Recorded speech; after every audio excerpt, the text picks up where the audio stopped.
بسم الله والحمد لله والصلاة والسلام على أشرف المخلوقين وعلى آله وصحبه أجمعين أما بعد. وقال الله تعالى في قرآن مجيد يريدون أن يطفئوا نور الله بأفواههم ويأبى الله إلا أن يتم نوره ولو كره الكافرون. സമാദരണീയരായ ഉസ്താദുമാരെ, എൻ്റെ മുമ്പിലിരിക്കുന്ന വിദ്യാർത്ഥി സുഹൃത്തുക്കളെ, സമസ്ത വിശ്വാസത്തിന്റെ രക്ഷാപാഠം എന്ന വിഷയത്തിൽ ഒരൽപ്പം ചിന്തകൾ നിങ്ങളുമായി പങ്കുവെക്കാൻ ഞാൻ ആഗ്രഹിക്കുകയാണ്. ഇതിനെന്ന് തുണച്ച പ്രപഞ്ച പരിപാലകനും ജഗദീശ്വരനുമായ റബ്ബ് സുബ്ഹാനഹു വ തആലയെ ഞാൻ ആദ്യമായി സ്തുതിക്കട്ടെ. അൽഹംദുലില്ലാഹ് അൽഹംദുലില്ലാഹ് അലാ കുല്ലി ഹാൽ. സഹോദരങ്ങളെ, സമസ്ത നൂറിനോട് അടുക്കുമ്പോൾ അധികന്റെ ഗതകാല പ്രവർത്തനങ്ങളിൽ അവിസ്മരണീയമായ ചില കാര്യങ്ങൾ നമ്മിൽ നിന്നും അമരസ്മരണകളായി പൂത്തു നിൽക്കുകയാണ്. കാരണം എന്താണ്? മറ്റു ഇതര സംഘടനകളിൽ നിന്നും മതസംഘടനകളിൽ നിന്നും സമസ്തയെ വേറിട്ട് നിർത്തുന്നത് ഈ ഉമ്മത്തിന്റെ വിശ്വാസത്തെ കാത്തു സൂക്ഷിച്ചു എന്നത് തന്നെയാണ്.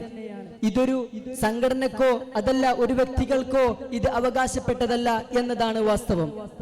1921 മലബാർ സമരവും അതിനോട് അനുബന്ധിച്ചുണ്ടായ രാഷ്ട്രീയ അരക്ഷിതാവസ്ഥയും മൂലം ഒരുപാട് ചില തൽപര കക്ഷികൾ ഉമ്മത്തിന്റെ വിശ്വാസത്തിൽ മായം ചേർക്കാനുള്ള കുൽസിത ശ്രമങ്ങൾ നടത്തിയപ്പോൾ അതിനെ ശക്തിയുക്തം എതിർക്കേണ്ടതിന്റെ ആവശ്യകത മനസ്സിലാക്കിക്കൊണ്ട് അന്നത്തെ പണ്ഡിതന്മാർ വിശ്വാസികളുടെ ആ ഉമ്മത്തിന്റെ വിശ്വാസത്തിന് കോട്ടം സംഭവിക്കാതിരിക്കാൻ 1926 ഒരു സംഘടനയ്ക്ക് രൂപം നൽകി.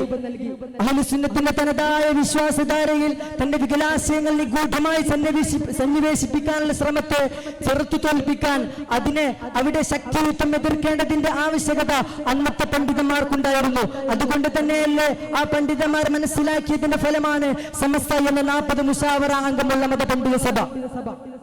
കേരളത്തിന്റെ അതല്ല ലോകത്തിന്റെ എല്ലാ ഭാഗത്തും പണം കൊണ്ടും പ്രലോഭനങ്ങൾ കൊണ്ടും വിശ്വാസികൾ അതല്ല എല്ലാ ആളുകളെയും വഹാബിസം കീഴടക്കിയപ്പോൾ കേരളം അതിൽ വീണില്ല.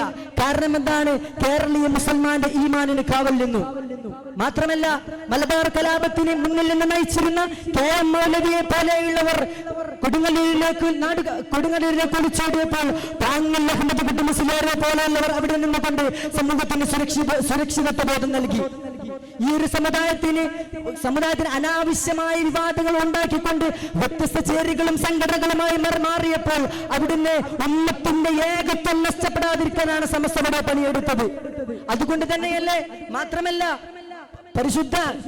പരിശുദ്ധ ദീനിന്റെയും കാവൽക്കാരായിക്കൊണ്ട് വിശുദ്ധ ഖുർആനിലൂടെ തന്നെ പറഞ്ഞിട്ടില്ലേ, അല്ലാഹു തആല തന്നെ പരിശുദ്ധ ഖുർആനിലൂടെ പറഞ്ഞിട്ടില്ലേ,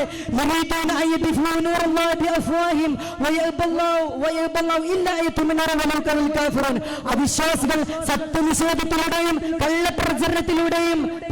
കള്ളപ്രചരണത്തിലൂടെയും ഈ ഒരു വിശ്വാസത്തെ തല്ലിച്ചെടുക്കാൻ ശ്രമിക്കുമ്പോൾ അല്ലാഹു തആല തന്റെ മതത്തെയും തന്റെ സന്ദേശത്തെയും സംരക്ഷിക്കുമെന്ന ആ ഖുർആനിക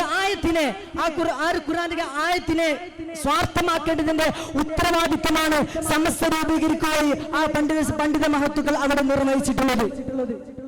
മാത്രമല്ല, മദ്രസ പ്രസ്ഥാനങ്ങൾ ഇന്ന് തുല്യതയില്ലാത്ത വിധം തുടക്കം കുറിച്ചു. ഇന്നത് ലോകത്താകമാനം 11,000-ഓളം ഓഫ്ലൈൻ മദ്രസകളും 40ഓളം രാജ്യങ്ങളിലായി ഓൺലൈൻ മദ്രസകളും തുടക്കം കുറിച്ചുകൊണ്ട് മതവിദ്യാഭ്യാസത്തിന് ചിട്ടയും വ്യവസ്ഥാപിതമായ സംവിധാനമാണ് അവിടെ കൊണ്ടുവന്നിട്ടുള്ളത്. ഹുബ്ബുൽ വതൻ വിശ്വാസികളുടെ അടയാളമാണെന്ന് പറഞ്ഞുകൊണ്ട് പ്രാഥമിക മദ്രസകൾ മുതൽ പഠിപ്പിച്ചുകൊണ്ട് അവിടെ രാജ്യത്തോടൊപ്പം ഒപ്പം നിന്നു. ശംസുൽ ഉലമയുടെ 60ാം വാർഷിക പ്രസംഗത്തിൽ അയ്യപ്പ സ്വാമിയും അതുപോലെ തന്നെ വാവർ ഔലയും മികച്ച ഉദാഹരണമാണ്. ഇവിടെ ഏതൊരു വ്യക്തിക്കും നമ്മുടെ സമസ്തയെ കുറിച്ച് മനസ്സിലാക്കാൻ സാധിക്കുന്നത്. 1981 ഫെബ്രുവരി 20 എടക്കരയിൽ വെച്ച് നടത്തിയ ക്രിസ്ത്യൻ ഖണ്ഡന പ്രസംഗത്തിൽ പോലും അദ്ദേഹം സാമുദായിക ഐക്യത്തെ കുറിച്ച് പോലും അദ്ദേഹം പരാമർശിക്കുകയുണ്ടായി.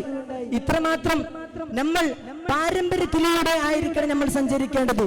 മാത്രമല്ല, അതിലൂടെ തന്നെയായിരിക്കും നമ്മൾ സഞ്ചരിക്കേണ്ടത്. മുസ്ലിം ഐഡന്റിറ്റി ചോദ്യം ചെയ്യപ്പെടുന്ന ഈ ഒരു കാലഘട്ടത്തിൽ ഭിന്നതകളുടെ ആവേണ്ടവരല്ല നമ്മൾ.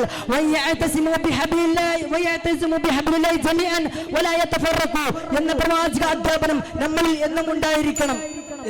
എന്തെന്ന് വെച്ചാൽ, നിങ്ങൾ അള്ളാഹുവിന്റെ പാശം കൊണ്ട് മുറുകെ പിടിക്കുക. അതാണ് സമസ്ത. നിങ്ങൾ ഭിന്നിച്ചു പോകരുത്. ഇവിടെ നമുക്ക് ഒരുപാട് പ്രവർത്തിക്കാനുണ്ട് എന്ന ഉറച്ച ബോധ്യമുള്ളവരായിരിക്കണം എന്ന് മാത്രം പറഞ്ഞുകൊണ്ട് ഞാൻ എന്റെ വാക്കുകളോട് ഉപസംഹരിക്കുന്നു. അസ്സലാമു അലൈക്കും വറഹ്മത്തുള്ളാഹി.